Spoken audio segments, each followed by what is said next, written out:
afternoon, there's going to be a conference. And in this conference, there will be academics who will try to explain away why these things took place.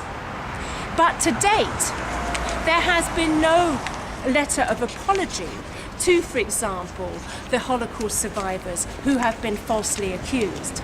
And there has been no decision to stop the neo-Nazi marches or to stop the honouring of collaborators and mass murderers. Instead, no. The Lithuanian government, with an ambassador who not so long ago was in Israel, who wished to ingratiate Lithuania to the Israelis, has now come to London to ingratiate herself and Lithuania to the English and the British. And why? Because in 2013, Lithuania will be in charge of Europe. And why is it that in Lithuania, 2008, there was a document, a very important document called the Prague Declaration? The Prague Declaration, which is opposed by the 70 Years Declaration. The 70 Declaration, which actually was signed by many British MPs. Many British MPs who basically say, no, we do not agree with the Prague Declaration. The Declaration states that Nazi crimes can be equated with Soviet crimes. The problem with such an idea, as John Mann correctly pointed out, is that the Prague Declaration is an insidious document. Well, why is it insidious? Because it allows people who have done terrible crimes to get off the hook and explain it away. Now, you may think that this is just simply a conference this afternoon and it's open to academic debate and free speech. But I have a question. If it is so much open to academic debate and free speech, then how come when I asked UCL if I could be allowed to actually present the petition with my 90-year-old father, Ernst Lowenberg, who had 35 members of his family murdered in the Holocaust, how come we were denied that opportunity? How come the voices of people who are experts around the world have been silenced? How come those people, of which there are more people on this list than there are who will be attending the conference, not being allowed to be heard? These are all the people.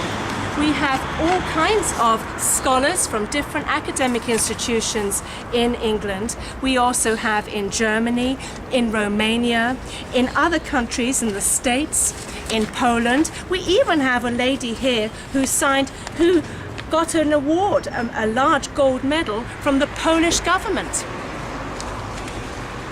We have a number of letters from very important people, namely, for example, Gerd Weiskirchen, who expresses his condolences for not being able to escort my father to the Lithuanian embassy today.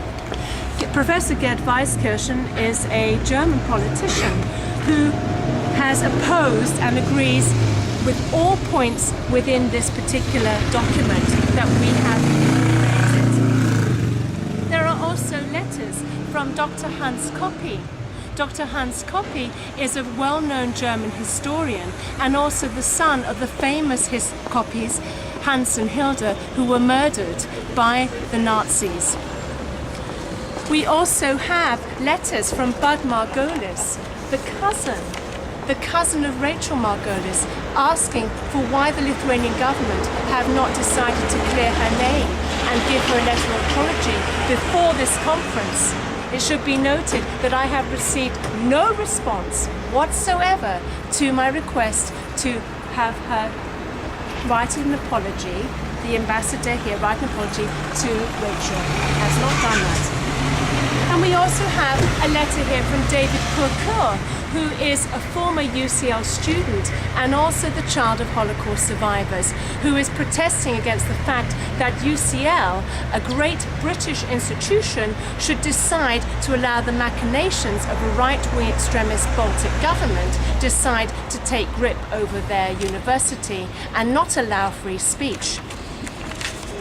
We also have Ruth Barnett, a former Kindertransportee, who also is an active campaigner for the rights of Roma and Sinti and ethnic minority groups, and an educationist as well, who is quoting to the ambassador the recent statements from Amnesty with regards to right extremist behaviour and neo-Nazi marches. Bearing in mind that we have a wave of right extremism sweeping Europe, where Greece alone has 8% of the vote is governed by the Golden Dawn Party, a neo-Nazi faction, it is irresponsible of any government to be holding, on Independence Days of all days, neo-Nazi marches. The message being given across indirectly is that we support such right-wing extremism, we support such xenophobia, such anti-Semitism, such hatred of humanity. I would like to also state reasons why different people are here. It is important that people are aware of why we today protest against this. My father, Ernst Lowenberg, born in Halle an der Saale in 1922, came out to Great Britain in 1939, 3 days before the outbreak of war.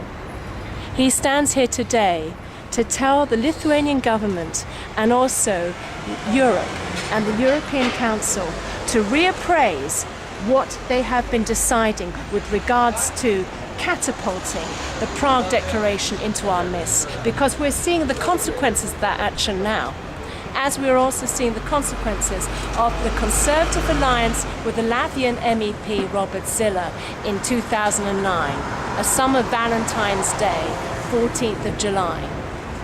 We have here Irina Fick, who is the daughter of Holocaust survivors, second generation, who also is now standing here today.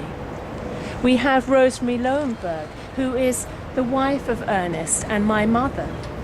We also have Panos Velis, who comes from Greece and who also helps Roma and Sinti community in Corinth and Greece, and can speak about what kind of situation and dire straits they face today. We have Mark Davidson, who is a campaigner for the rights of people who are disabled in the UK. And we also have Fabio Perselli, who is filming now, who is also the son of an Italian diplomat, but also a gentleman who was a POW in a German concentration camp.